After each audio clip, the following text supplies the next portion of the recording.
Dress, yeah, cold nights I must confess, yeah.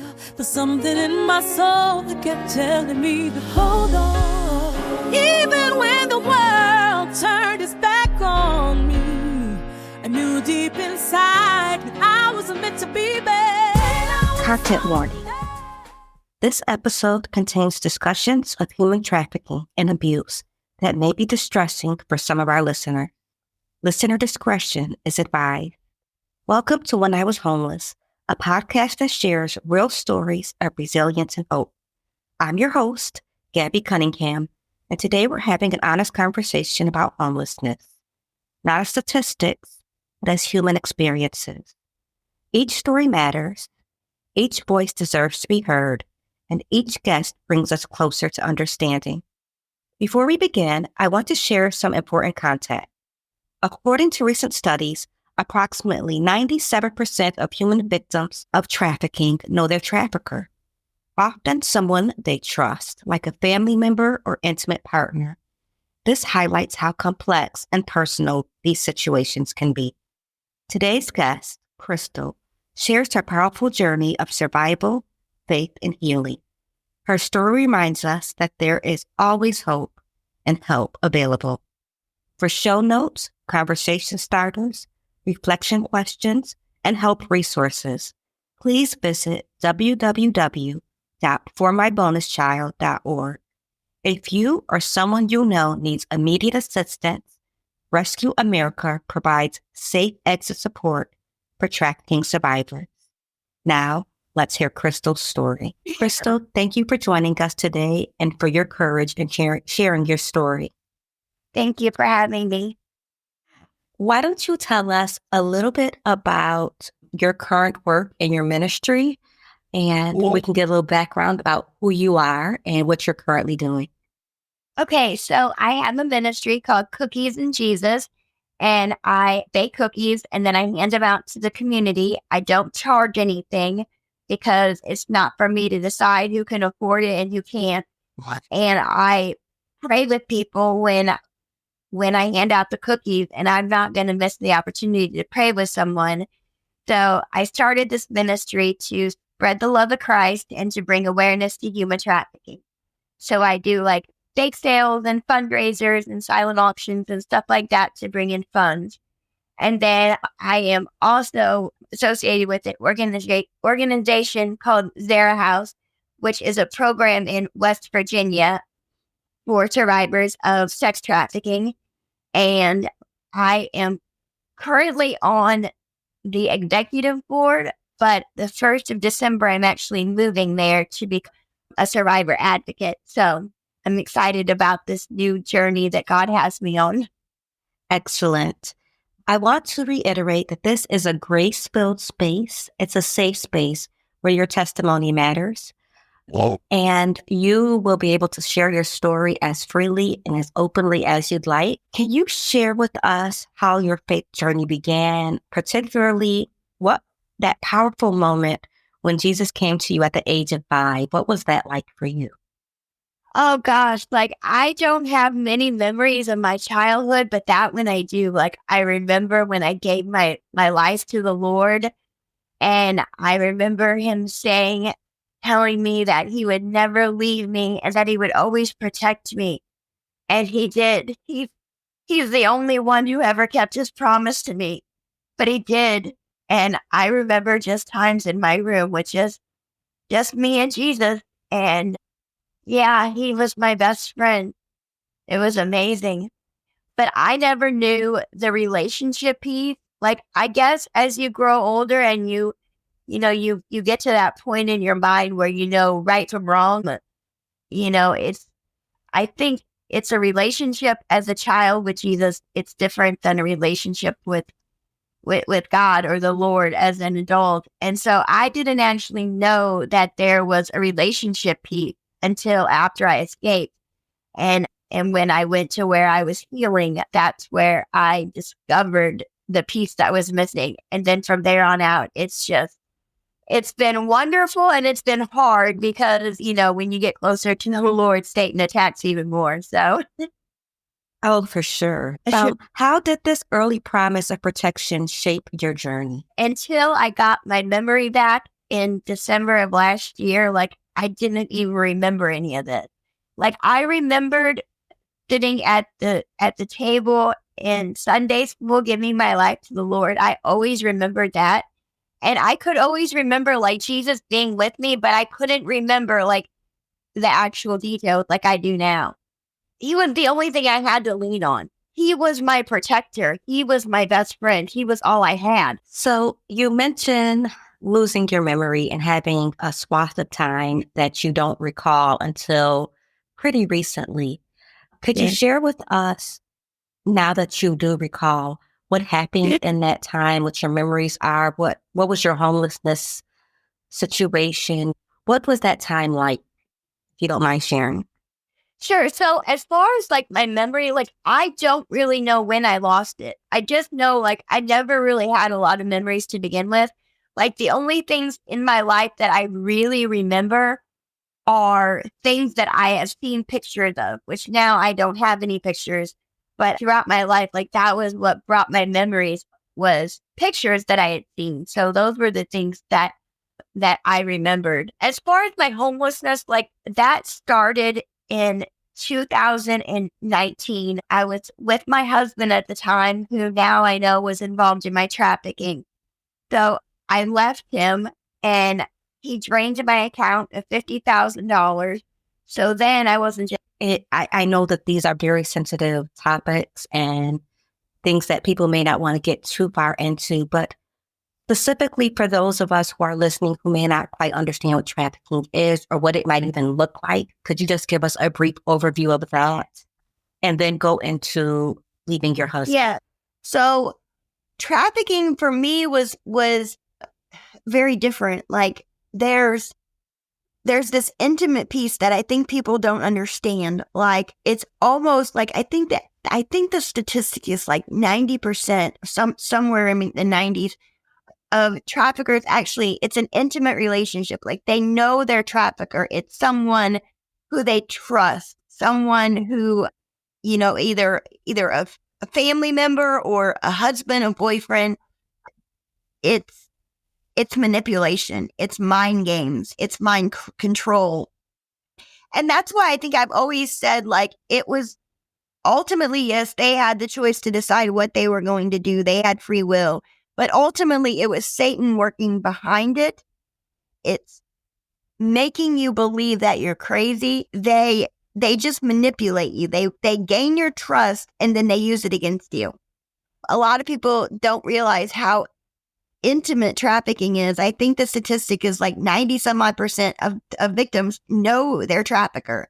Like it's a family member, it's a boyfriend, it's a husband, it's someone that you trust, someone that you depend on. Almost, I would say it's always codependency. Like you feel like you cannot live without the person. And that's the way that they manipulate it to get you to trust them in order for them to be able to just gain control over your mind. It's like narcissistic behavior. It's just mind control. Trafficking is mind control, at least in my case. Like I said, the statistic is like 90 some odd % of victims know their trafficker. Wow, that is an alarming number.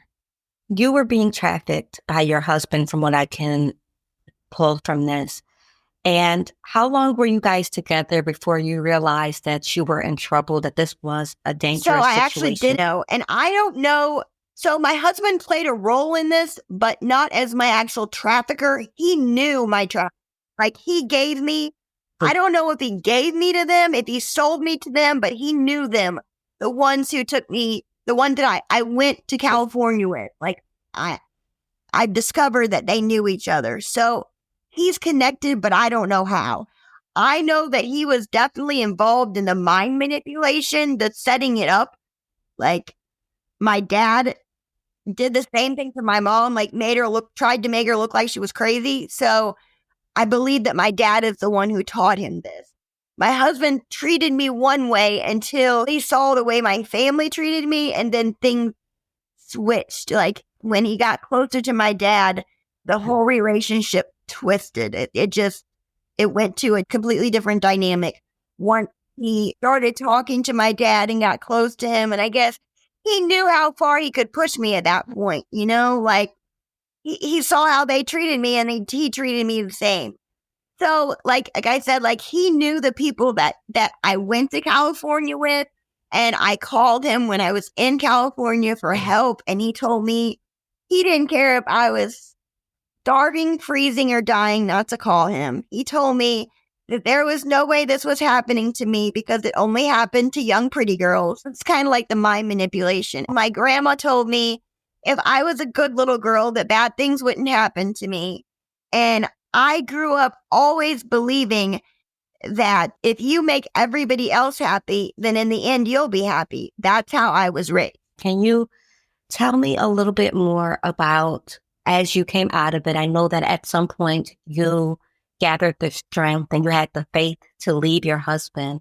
Can you tell me about that day? What was going on in your mind? How you felt empowered? Yeah, so Can we you were take us actually back to going that to day? court over my son, and once again tried to kick me out of the house. He threw my shoes out. He said that he could drag me, push me, or pull me however he wanted to out of his house because he paid the bills and he paid the rent.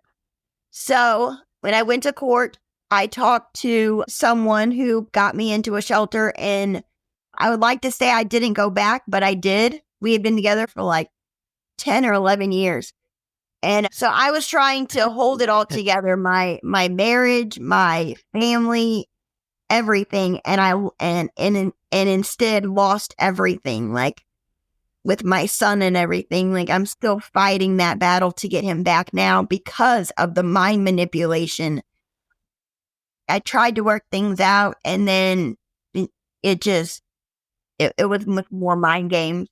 And so when I went back, I had actually gotten a new bank account. And so that's how he got access to my debit card, my new card. And that's how the $50,000 was stolen out of my account. You had $50,000 Yeah, so I was hit by a from you? semi, and I got a settlement, and I bought a vehicle, and then I was going to buy a house, and the money was stolen. The bank said they couldn't do anything about it because whomever used my bank card, so they couldn't prove that it wasn't me, and it was a wire transfer done to a bank overseas. So there was no way to do anything about it, they said.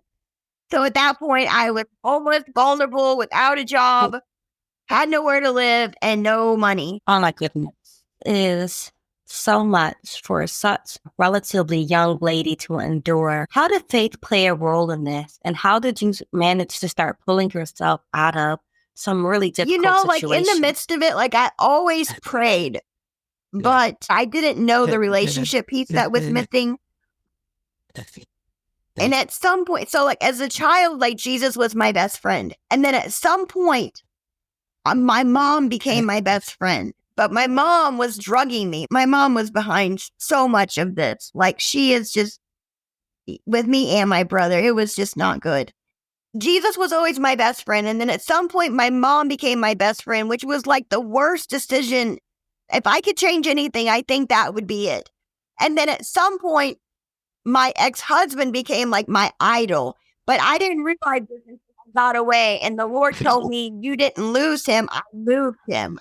Because at this point, I didn't even realize that I had put my ex-husband over God until God removed him from my life. I think that's an experience a lot of us can relate to, those of us who have a relationship with Christ. I definitely think that there are many things that we make idols in our life that we don't recognize as idols until the Holy Spirit gives us that revelation. So thank you for pointing that out. Go ahead. I didn't mean to interrupt. Like growing up, so that more of mind manipulation. My grandparents are the ones who taught me about Jesus, but they were really just using it for control over me. Like as I got closer to the Lord, I discovered things, and I would want to talk to my grandma about them because, she read her Bible every day. She's the one that taught me about Jesus.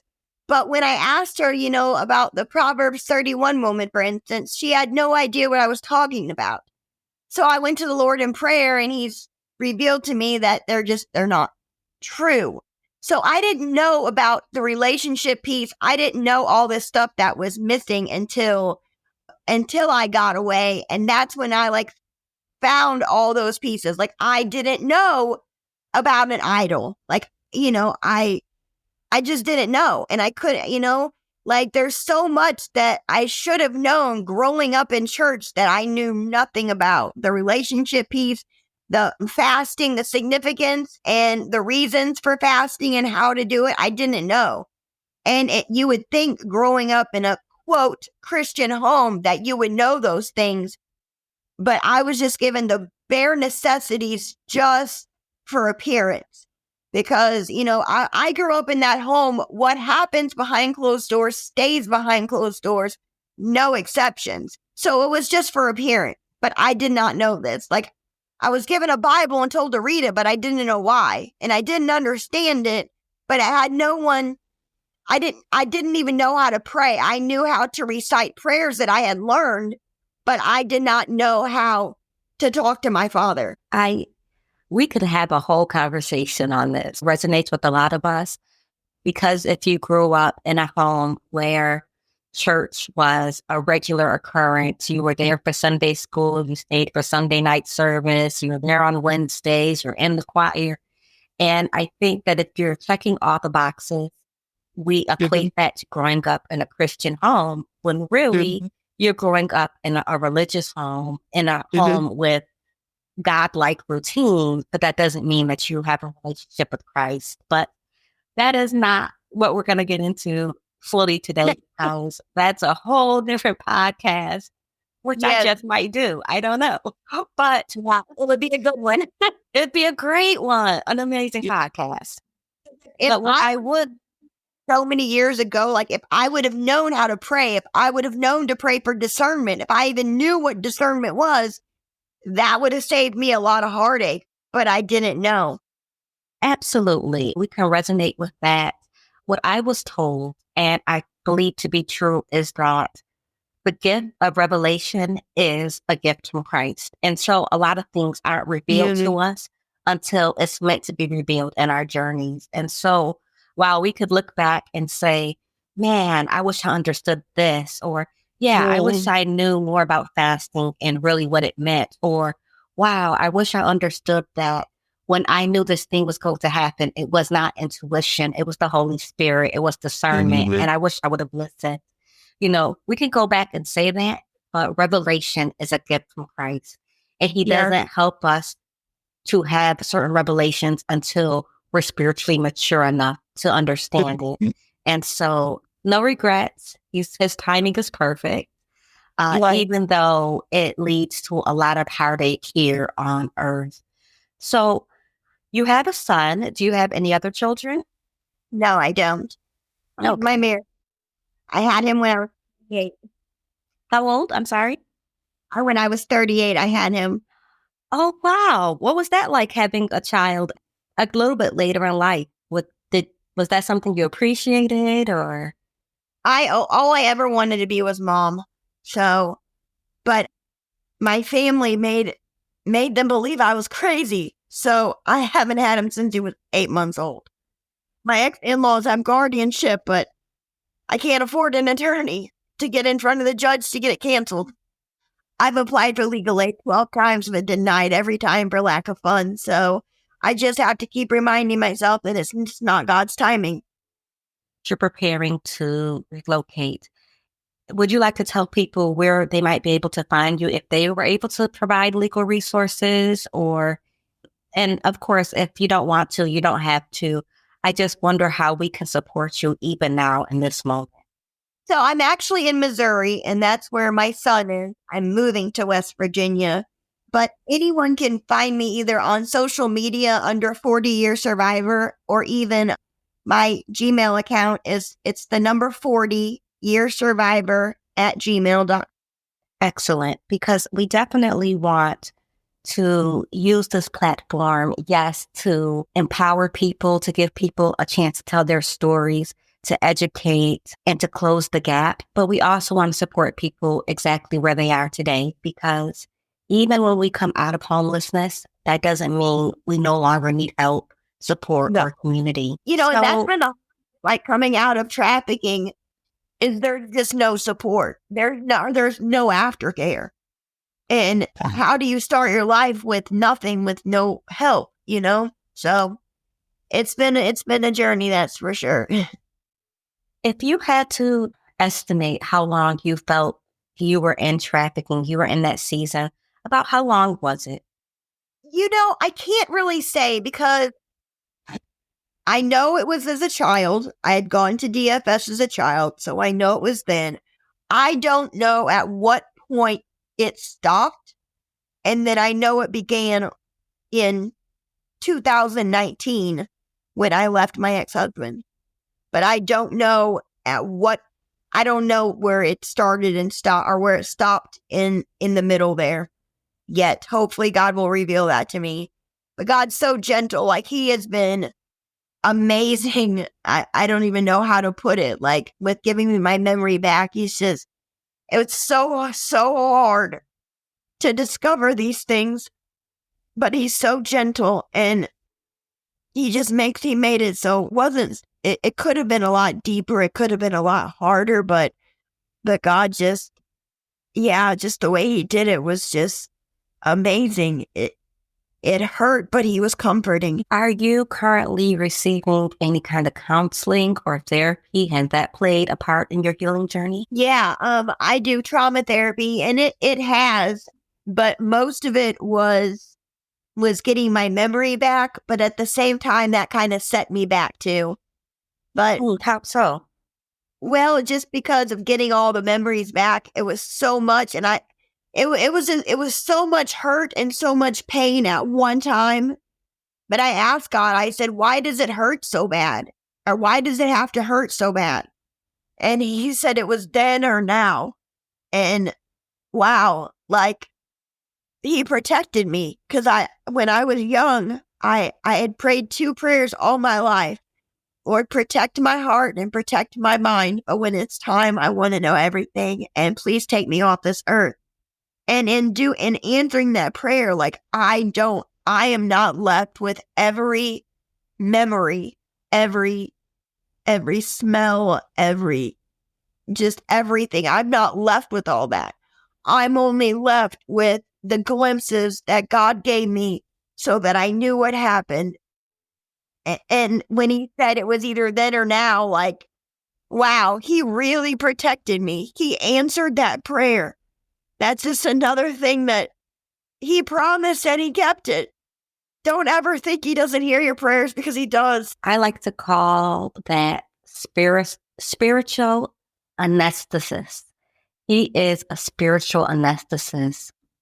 And yeah, exactly what you say. We have some of the most traumatic experiences, and I'm not going to compare anything I've experienced with what you've experienced. That's not it at all. But I do realize some situations where I look back and I'm like, wow, Lord, in that moment, you protected me. And as you start to replay those memories back to me, you're giving them to me a dropper full at a time, but you're also showing how you covered me. It's like he just really gives us a spiritual numbing of our heart and our soul and our spirit. And it is beautiful. And I'm so thankful that that's showing up in your life too, because it seems like having too many memories of the smells and the sounds and even colors could be overwhelming. I'm truly to have been protected from that. Like the memories that I have are really pushing me. Like it's a lot. And I think that's the only reason that I'm sane is because I was protected from all that. Oh, for sure. So now tell me about as you were starting to heal and move into your blessed season. We want to call this your blessed season. What does your relationship look like with your family? Oh, I have no relationship with my family. I let them back in, but then I found out the truth. And so, yeah, I have no relationship with my family. I have a new family now with my siblings of survival and my family in Christ. That's my family now. That's my real family. And what can you tell us about the support system that you currently have, which is your spiritual family, your survivor family? What does that look like for you? What kind of programs are available to you? What are you seeing now that is helping you to accelerate in this season? Well, like I said, the aftercare is not really there. There's nothing in my area. And it's a widespread problem that that people are working on. But as far as aftercare, there's really nothing. There's counseling, there's therapy, but that's about it. That's why I'm really looking forward to this move to West Virginia, because it's a bonus for me, because I'm going there as a support for them, but I'm also going to heal going through the classes. And I'm really looking forward to that move, because so much is going to happen. I can feel it. Like, it's going to be a very positive thing. And from day one, I said, when I help someone else, that's going to help me heal. And every person that I have helped, it has helped me. So I'm very excited to step into this new role, to be able to help others and heal at the same time, and to have that support system, like actually physically around me. Oh, that's going to be beautiful. I am so excited for you. What would you say to someone who might be in a similar situation right now? Maybe not to where you are as far along as you are on your journey, but even someone who was, newly out of trafficking, newly out of narcissistic abuse. What would you say to them? Well, I'm hoping that they have faith, because I personally don't hope that anyone can overcome this without God. I would say, just talk to your Father. When you say prayer, it's like people are like, well, how do I do that? Just talk to your Father. Just talk to him like I'm talking right now to you. Just have a conversation, and it'll just be, just be real with him, and just tell him how you feel, and tell him the needs that you have. And I guarantee that he'll start showing up. Like, yeah, find someone that you can talk to, if it's a paid counselor, therapist, or if it's someone that you trust, hopefully someone who you can relate to. It's very important to keep it in. It's important to get it out. But the best person to tell it to is God, because he's the best secret keeper, and he knows what to say more than anyone else. He's the best healer. And I can hear the hope in your voice. I can hear the joy, the love in your voice. Crystal, what gives you hope for the future? I know it's God, but what else do you hope to see in your future? Where are you expecting to see his blessings specifically? My son. Bringing my son home. That's the missing piece in my healing. He's the reason I fought so hard to stay alive. So it's hard being free and not having him. So that will be my miracle. That will be that's what I'm waiting for. Well, we're standing with you with that, and we're praising him in advance, because he is a sovereign God, and he does answer prayers. Yep. I want to give you just a few minutes. I know that you already told us your email address and where we can find you on the web. How else can we support you? How can we support your Cookies and Jesus ministry? What can we do to support you right now? I have a donor page through Zara House, that if someone wants to donate for Cookies and Jesus, that they can do it on there. And then, like I said, also, I'm on social media everywhere under 40-Year Survivor. And there's a YouTube page also with all my testimonies. Right. Everything of mine is 40-Year Survivor. YouTube, Facebook, Instagram, everything is 40-Year Survivor. But all of my information is in the bio on all those. Excellent. So we will get those, and they will also be in the show notes for anyone listening, so that you can find Crystal, you can follow her journey, and you can be a blessing to her. Crystal, is there anything else you'd like to share with us today? I would like to say, if anyone is out there who needs help and doesn't know where to turn, I would say to contact Rescue America. They will not put themselves in danger to get you out, but they will help you get out safely, and they will get you to a program that is fit for you. So if you need help, contact Rescue America. That is very valuable information. Thank you for that resource. I want to thank you for sharing your story with us today. Thank you for listening to Crystal's powerful story, Survival, Faith, and Healing. Her journey reminds us that hope and healing are possible, even in the darkest circumstances. Before we close, I'm excited to share a special opportunity to make a direct impact in our community. From November 19th, 2024 through the 21st, we're hosting our Pathways to Home Initiative live holiday auction. One of our featured items is an incredible 4-night luxury escape to Cat Cana in the Dominican Republic. This all-inclusive getaway is your choice of 2 award-winning Hyatt resorts that could be yours while helping families transition from homelessness to housing security right here in Miami-Dade and Monroe County. Visit www.formybonuschild.org to bid on this amazing vacation package and other items, access show notes from today's episode, find conversation starters and reflection questions, connect with other helpful resources.